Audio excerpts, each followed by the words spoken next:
Coach Jenny Winnicet, 17 years old, from Dream Team. Hi coaches! So today, share ko sa inyo yung naging journey ko dito kay iWatch o yung story ko dito kay iWatch. So before is isa po akong online seller, which is ang nagida ko po araw-araw is 60 pesos to 120 pesos. Sakto lang po yan pangbaon ko araw-araw since nag-aaral po ako. So, nakalala ko pa si iWatch PH noong 2018.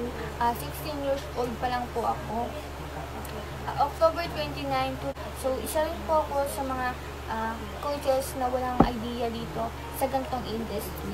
So, tinry ko po siya dahil gusto ko rin po magkaroon ng extra income.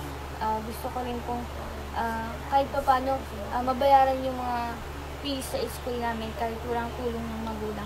Then, so, ayun po, ang pinasali ko po dito kay iWatch PH is yung ipon ko po. Yung ipon ko na po yan, yung pambili ko talaga yun ng camera para pang vlog ko kasi mahilig po akong mag-vlog. Pero since nakilala ko si iWatch is, bakit hindi ko subukan din kapag kumita ako, pwede naman akong bumili ng camera. So yun, nag-start ako din. Nung nagsimula pa lang ako, wala din akong alam hindi ko alam kung paano sagutin yung mga prospect, hindi ko alam kung paano kausapin, kung paano ba intro, kung paano ba mag-offer. Then, titignan ko lang yung mga ginagawa ng upline ko, kagaya ng pagpo-post. Ginagaya ko lang siya pagpo-post araw-araw. Then, yung mga advice nila na mag-post ako ng 10 sa umaga, 10 sa gabi, tapos 10 sa tanghali. So, yun, ginagawa ko lang yun. Sagot naman sa prospect, ang ginagawa ko pag hindi ko alam, tinatanong sa upline ko. Then kapag hindi ko kaya sagutin or gumagawa ko ng GC din, kasama ko yung upline ko. Ganun yung ginagawa ko nung nag-i-start pa lang ako. Then din akong napagdaanan na failures, rejection. Sobrang dami pong reject na nararanasan ko. Ang reject po na nararanasan ko siguro araw-araw 100 yung nagre-reject sa akin. Kasi sobrang dami ko pong ginakusam as in. So, ang dami pong nagre-reject sa akin araw-araw. Nasabihan nila akong manluloko. Minsan, nasabihan pa ako ng mga tao dati ng manluloko. Pero, nung tumagal-tagal na mas nasasanay na ako din, dahil doon sa mga taong yon, dahil sa rejection, parang mas namomotivate na gawin yung business. So, vision ko na makatulong sa family ko, sa ibang tao, mabili yung mga gusto ko like bahay, lupa, and kotse. So, ayun lang ang pinangahawakan ko araw-araw. Then, naging most effective po sa akin yung paggagawa ng video.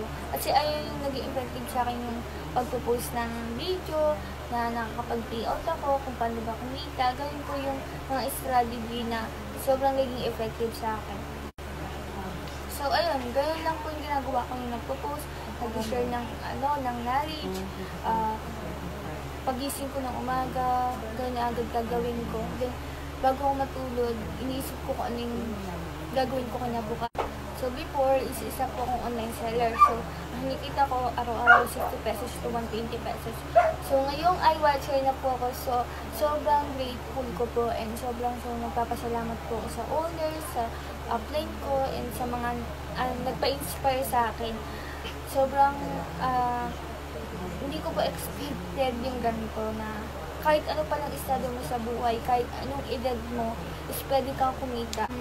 Sobrang thankful po ako kasi mula sa 60 pesos to 120 pesos na pambaan ko, ngayon kinikita ko na is 1,000 minimum po. Tapos yung maximum ko po nakikita araw-araw is 6,000. So, diba, ang laki-laki ng difference between before and ngayong iWatcher na ako. Sobrang nakakamiss talaga kasi wala talagang pinipili dito kahit anong estado mo sa buhay, kahit anong edad mo.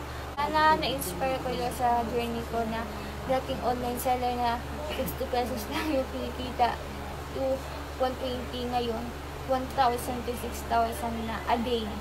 So, biriuin nyo, ganun na kalaking kinikita ko. Kahit 17 years old pa lang ako. So, I'm so very, very thankful sa iWatch. Okay, bye!